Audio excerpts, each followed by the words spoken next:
इन 7 दिनों में आप भी यदि अपने मोह को मिटा दें तो आपकी भी निश्चित मुक्ति वैसी ही होगी जैसे परीक्षित की होगी। धुंधकारी के लिए विमान आया था। हाँ मेरी माँ, भागवत में आज भी वही पावर है, वही शक्ति है, परंतु उसे धारण करने वाला वो पात्र नहीं है। शेरनी का दूध केवल सोने के बर्तन में ठहरता है, कांच के बर्तन में डालोगे फूट जाएगा, चांदी के बर्तन में डालो फूट जाएगा, लोहे के पात्र में डालो फूट जाएगा। केवल उसे संभाल कौन सकता है? गोल्ड, सोना। शेरनी का दूध केवल सोने के पात्र में ठहरता है नहीं, वो सारी धातुओं को फाड़ देता है और जमीन में गिर जाता है। बस जैसे शेरनी का दूध केवल सोने के पात्र में ठहरता है, ऐसे कथा शेरनी का दूध है भक्तों। जिसका पात्र हृदय का शुद्ध स्वच्छ होगा उसी के हृदय में ये कथा रुक जाएगी। यदि आपके अंदर गंदगी है, काम की, क्रोध की, लोभ की, तो ये कथा ठहरने वाली नहीं, गिर जाएगी। हाँ? तो सुखदेव भगवान ने कहा, राजन अब जो कथा मैं सुनाता हूँ बिल्कुल सावधान होकर सुनो। तुमने बड़ा ही उत्तम प्रश्न किया है।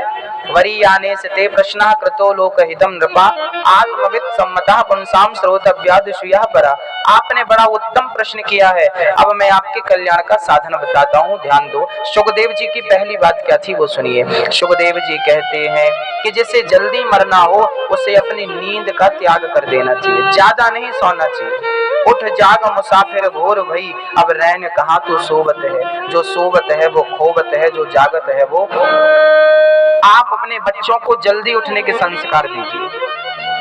आप स्वयं जल्दी उठिए। क्या होता है जल्दी उठने से? कहते हैं सुबह की हवा लाखों की दवा। सुबह का वातावरण बड़ा शांत होता है।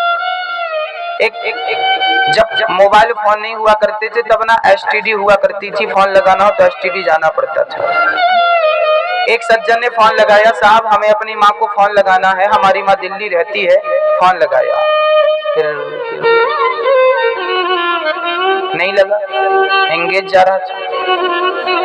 एसटीडी वाले से पूछा, भाई ये फोन नहीं लग रहा है। तब एसटीडी वाले ने कहा कि भाई अभी लाइन बिजी चल रही है, अभी शाम को 4 बज रहे हैं, तो कब आऊं मैं?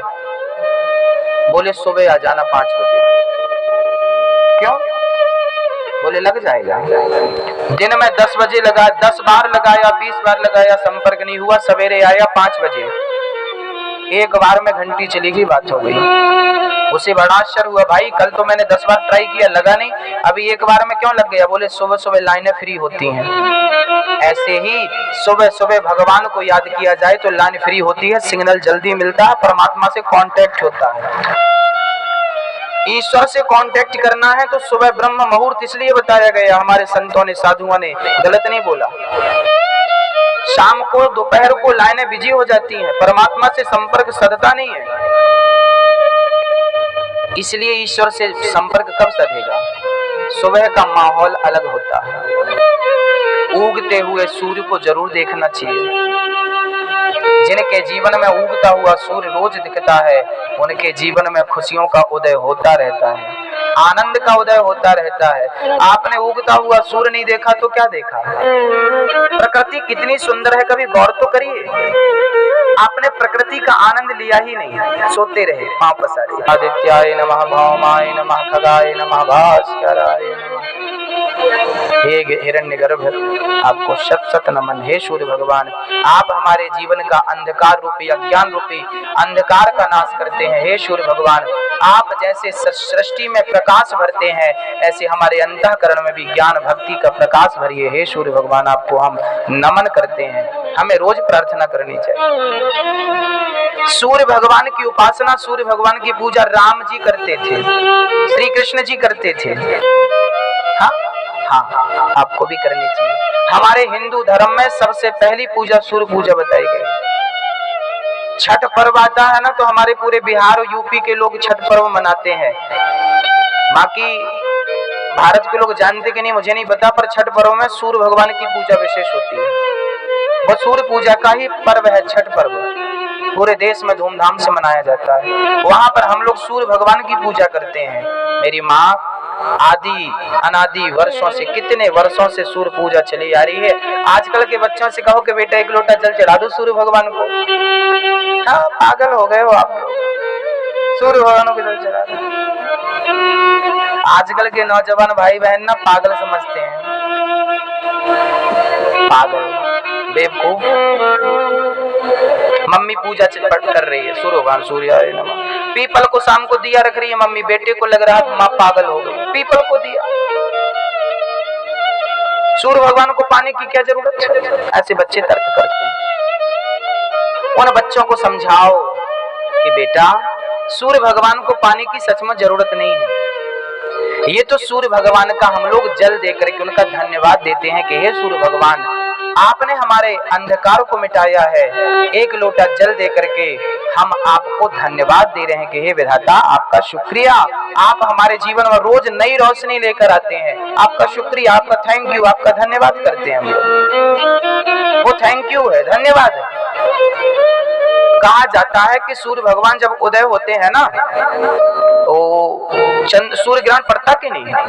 सूर्य ग्रहण में हमारे शास्त्र कहते हैं कि राहु केतु उनको ग्रसते हैं, परेशान करते हैं। कहते हैं जब सूर्य भगवान प्रकट होते हैं ना, उदय होते हैं, तो उनको राहु केतु तंग करते हैं, परेशान करते हैं। हम जो जल चढ़ाते हैं ना एक लोटा, वो जल ही बाण बन के जाता है और राहु केतु को मारता है, और सूर्य भगवान को हम मदद करते हैं एक लोटा जल देकर। वो बाण बन के जाता है और भगवान को शांति देता है। तो हमें इसलिए भी जल चढ़ाना चाहिए कि हमारा थोड़ा सा सहयोग उनके कष्ट को दूर करने में, यदि हमारा उनका कष्ट दूर होगा हमारे द्वारा, तो हमारे जीवन में आने वाले हर कष्ट को सूर्य भगवान दूर करेंगे। ये तो आदान प्रदान है, लेना देना चलता रहता है। आप हमें दें, हम आपको दें। भगवान ने गोपियों का चीर चुरा लिया, द्रौपदी का चीर बढ़ा दिया, किसी से लिया किसी को दिया।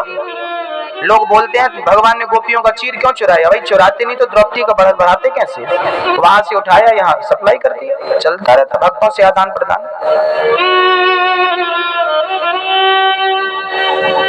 हर चीज को समझना पड़ेगा। आजकल के नौजवान बच्चों से हम कहा करते हैं बेटा तिलक लगाया करो माथे पे, चोटी रखना चाहिए, ये देखो शिखा, ये शिखा होनी चाहिए, थोड़ा खींचा करो इसको। अरे महाराज जी आप क्या बता रहे हैं, 21वीं सदी है सब।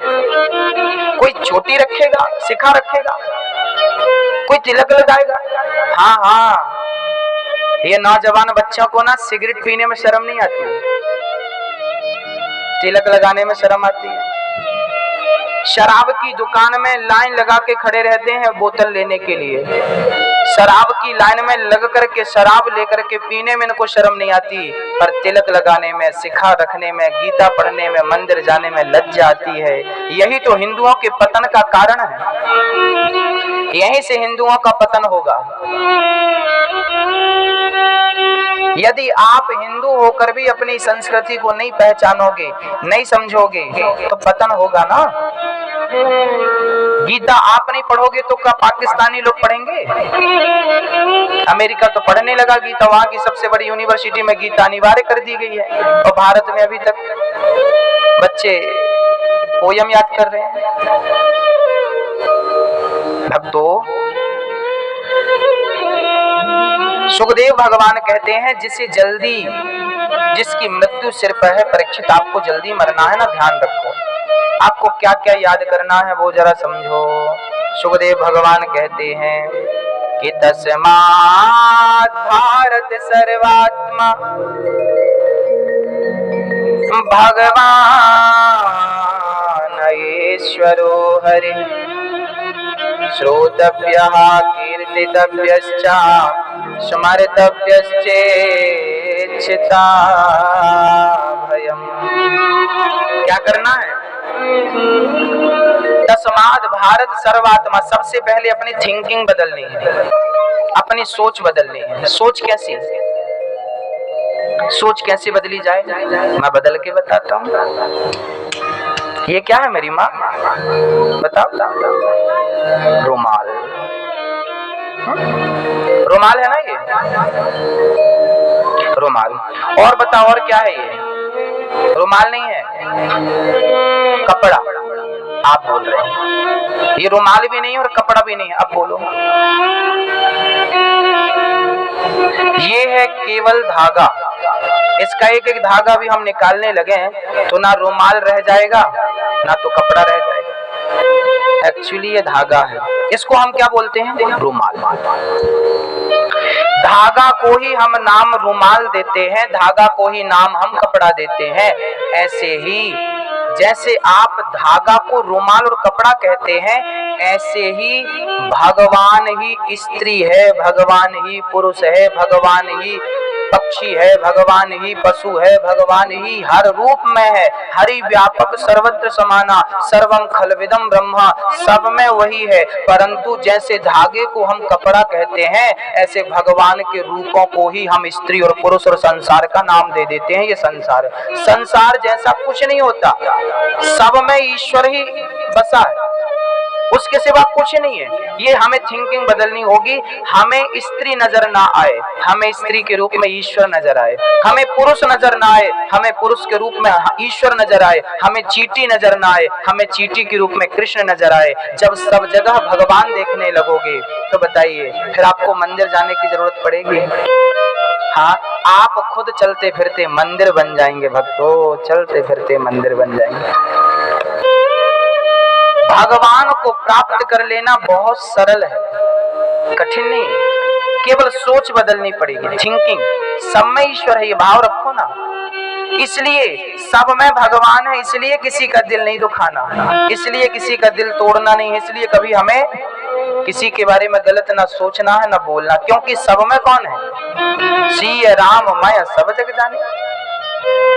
अच्छा, इसको सरल तरीके से समझते हैं। मैया जी, ओ मैया, ओ मेरी माँ, क्या जप रही हो? राम राम? अभी मत जपो राम राम, अभी कथा सुनो। हाँ, कथा सुनने जब बैठो ना तो कथा सुनो, यही भक्ति है। राम राम जपोगी तो राम राम जपना बुरा तो नहीं है, परंतु फिर कथा नहीं सुन पाओगी। कथा सुनना जितना पुण्य है उतना ही पुण्य राम नाम जपना है। तो जब कथा, राम राम तो घर पे भी जप सकती हो, पर ये कथा घर पे नहीं मिलेगी ना, इसलिए कथा में केवल कथा, राम नाम भी घर पे। क्योंकि राम नाम घर पे जपा जा सकता है, पर कथा इस प्रकार की घर पे नहीं सुनी जा सकती ना, इसलिए कथा सुनिए। पता नहीं कौन सी बात आपके जीवन को परिवर्तित कर दे, इसलिए। हाँ भक्तों, सुखदेव भगवान कहते हैं कि राजन हमें अपनी विचारधाराएं बदलनी पड़ेंगी। सब में ईश्वर है, सर्वम खलविदम ब्रह्म। जहां देखो ईश्वर के रूप में देखो। इसको सरल तरीके से समझाता हूं। मैया जी, आप कौन हैं? बताइए आप कौन हैं? आप कौन हैं? बताइए आप कौन हैं? कौन है आप? आप कौन है बताइए? आप कौन है? अब हम कहें कि हम अनिरुद्धाचार्य हैं, आप तो यही कहेंगे ना कि मैं गीता हूँ, मैं सीता हूँ, मैं राम, मैं श्याम, मैं गोविंद, मैं मक्खन सिंह, ये वो मैं ये हूँ, मैं वो। पर सच्चाई ये नहीं है कि आप राम सिंह हो, कृष्ण सिंह हो, या गीता हो, या सीता हो, या रामबाई हो। आप ये कुछ नहीं हो। आप क्या हो? आप ओनली आत्मा हो, ओनली आत्मा हो। आत्मा निकल जाएगी तो क्या रामबाई रामबाई रह जाएगी? बोलो, रह जाएगी? जब हमारी आत्मा निकल जाती है तो लोग हमें उठाकर ले जाते हैं, तो लोग कहते हैं मिट्टी जा रही है। लोग ये थोड़ी कहते हैं रामबाई जा रही है, मक्खन सिंह जा रहे हैं। बोलो, नहीं ना। जब तक भीतर आत्मा है तब तक ही मैं अनिरुद्धाचार्य हूँ। आत्मा निकलेगी मिट्टी बन जाऊंगा। लोग कहेंगे मिट्टी जा रही है, मिट्टी अर्थी जा रही है, चिता जल रही है। ये थोड़ी कहेंगे अनिरुद्धाचार्य जल रहे हैं। हाँ? ये कहा जाएगा चिता जल रही है। बस मेरी माँ, ये आत्मा जब तक है तब तक ही सब कहानियां हैं, और ये आत्मा निकल गई तो सारी कहानियां उसी दिन खत्म। अब मुझे बस एक प्रश्न का उत्तर आप लोग से चाहिए कि ये जो आत्मा थी ये कौन था? ये आत्मा ही परमात्मा है। क्या है? आत्मा ईश्वर का ही अंश है। ईश्वर अंश जीव अविनाशी चेतन अमल सहज सुख राशि। आत्मा ईश्वर का अंश है, प्रतिबिंब है। जैसे दर्पण में हमारा चित्र दिखता कि नहीं, ऐसे ईश्वर का ही एक चित्र आत्मा के रूप में हम सबके भीतर है। पावर, विज्ञान उसे आत्मा नहीं कहता, विज्ञान उसे पावर कहता है। हम हिंदू लोगों से आत्मा कहते हैं, विज्ञान उसे पावर कहता है। ठीक है, भाषाएं अलग हो सकती हैं पर अर्थ एक है। अब वो आत्मा निकल गई जो ईश्वर का अंश थी, जो रूप थी, अब वो निकल करके चली गई। तो अब यहाँ ये शरीर पड़ा है, कर लो इसका अंतिम संस्कार। इसका अर्थ है कि आप हमसे प्यार से बोलते हैं, तो आप हमसे जो प्रेम से बोल रहे हैं, आप हमारा जो सम्मान कर रहे हैं, वो सम्मान किसका हो रहा है? इनडायरेक्ट। बोलो, क्योंकि हम तो कुछ नहीं है ना, अनिरुद्धाचार्य नाम की कोई चीज नहीं है, हम कुछ नहीं। आत्मा निकल जाएंगे तो हम क्या जवाब दो? कुछ नहीं है। मतलब आपने यदि हमारा सम्मान किया तो वो सम्मान उस आत्मा का, और आत्मा परमात्मा का रूप है। आत्मा निकलने के बाद तो कोई सम्मान नहीं करता, और करता भी है तो स्वीकार नहीं होता। हाँ? तो आपने हमारा सम्मान किया, वो सम्मान किसका था? ईश्वर का। और आपने हमारा अपमान किया, वो अपमान किसका था? मेरी माँ, ज्ञानी लोग यही समझते हैं, जब आप अपनी सास का सम्मान करती हो ना, तो सास जैसा कुछ होता ही नहीं। उसकी आत्मा निकल जाएगी तो सास मिट्टी हो जाएगी, कुछ नहीं है सास, ना ससुर, ना पति, ना तुम, ना हम। यदि सास को आपने एक थप्पड़ मारा, सॉरी आपने कभी मारा नहीं है, एग्जाम्पल, आपने कभी सास को एक थप्पड़ मारा तो वो थप्पड़ लगेगा सास के गाल में, परंतु चोट लगेगी मेरे कन्हैया को। इसका उदाहरण मैं देता हूँ। जब भगवान श्री कृष्ण 100 वर्ष के बाद गोपियों से मिलने कुरुक्षेत्र गए थे, समझिएगा, राधा जी को छोड़कर भगवान वृंदावन 11.5 साल की उम्र में छोड़ के आए, और सीधे 100 वर्ष बाद भेंट कहाँ हुई? 100 वर्षों का वियोग था राधा का कृष्ण से, रोती तड़पती रही। मिलना कहाँ हुआ? कुरुक्षेत्र में। वहां पर जब मिलना हुआ तो भगवान कृष्ण की पत्नियों ने सुना था कि राधा नाम की कोई महिला है जो कृष्ण को बहुत प्यार करती है, और कृष्ण भी बहुत प्यार करते हैं। एक स्त्री कभी नहीं चाहेगी कि मेरे पति से कोई दूसरी महिला प्यार करे और मेरा पति दूसरी महिला से प्यार करे, कोई नहीं चाहेगी। तो भगवान कृष्ण की 16,108 पत्नियां भी नहीं चाहती थी कि मेरे कृष्ण से कोई दूसरी नारी प्यार करे, पर उनको पता था कि हम जितनी है, हमसे ज्यादा प्यार करने वाली राधा है। तो रुक्मणी के मन में डाउट हुआ कि राधा की परीक्षा लेनी चाहिए। तो क्या किया राधा रानी ने, रुक्मणी मैया ने, रुक्मणी अम्बा ने क्या किया कि राधा रानी की परीक्षा लेने के लिए उनको उबलता हुआ दूध दे दिया, बिल्कुल भाप से उंगली जल जाए इतना गर्म, और राधा से कहा कि कृष्ण ने भेजा है, पी लो। राधा ने सुना कि कृष्ण ने भेजा है, तो राधा कृष्ण का नाम सुनते ही पागल सी हो गई, ना ठंडा देखा ना गरम, मुंह पे रखा कटोरा, बस पूरा दूध गट गट गट गट गट कर करके पी लिया। रुक्मणी जी की आंखें खुल गईं। रुक्मणी जी ने राधा को प्रणाम किया, मैंने बहुत प्रेमिकाएं देखी हैं, पर तेरे जैसा प्रेम नहीं देखा। प्रेम के सागर है राधा रानी, प्रेम की सिंधु है राधा रानी। कोई कहे कि प्रेम की परिभाषा क्या है, तो प्रेम की परिभाषा है राधा। राधा बोलो, राधा। राधा ही प्रेम की परिभाषा है, चलती फिरती परिभाषा है, उसको अलग से व्यक्त करने की आवश्यकता नहीं है। अब रात्रि को रुक्मणी जी ने श्याम सुंदर के पांव, बहुत ध्यान से सुनना इस चर्चा को, मैं इसको कहां ले जाऊंगा। श्याम सुंदर के रुक्मणी जी पांव दबा रही थी। जब पांव दबाई तो रुक्मणी ने देखा कि कन्हैया के पांव में फफोले पड़े, छाले। अरे आपके पांव में ये छाले फफोले कैसे? तब कहा, क्या बताऊं रुक्मणी, मेरे जो चरण है ना, मेरे चरणों का राधा इतना चिंतन करती है, इतना चिंतन करती है कि मेरे चरण उसके ही पास रहते हैं। आज जब उसने कोई गर्म चीज पी तो वो जाने उसके दिल में जानी थी, उसके दिल से होती हुई तो जाएगी ना, तो मेरे चरण उसके हृदय में थे, तो मेरे चरणों को छूता हुआ वो दूध निकला तो मेरे चरणों में छाले पड़ गए। राधा को उस कष्ट से श्याम ने बचा लिया और उस कष्ट को कन्हैया ने अपने ऊपर ले लिया। अब आप बताइए कि राधा को दी हुई गाली किसे मिलेगी और राधा का किया हुआ सम्मान किसे मिलेगा? सास को मारा हुआ थप्पड़ किसे मिलेगा और सास की गई पूजा किसे मिलेगी? इसलिए कहता हूं कि पत्थर की पूजा नहीं, इंसानों की पूजा करना सीखिए। इंसान में ही रब बसता है, परमात्मा बसता है।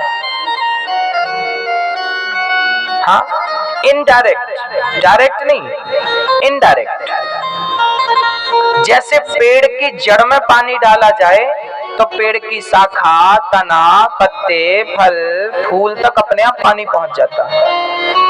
किसान भी जड़ में पानी डालता है, ऊपर अपने आप पहुंच जाता है। ऐसे ही माँ बाप दो होते हैं, एक ये माँ बाप जिन्होंने हमें पैदा किया, जन्म दिया, एक माँ बाप ये, और दूसरे माँ बाप त्वमेव माता च पिता त्वमेव, मात पिता तुम मेरे, शरण गहूं किसकी माता रामो मत पिता रामचंद्र।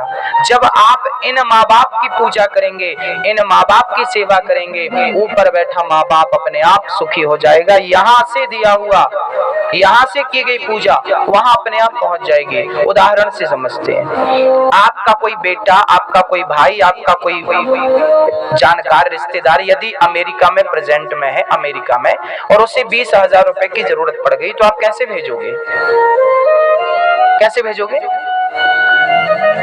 यहां से फेंक दोगे छत में खड़े होके, ले भैया कैच कर ले, ले।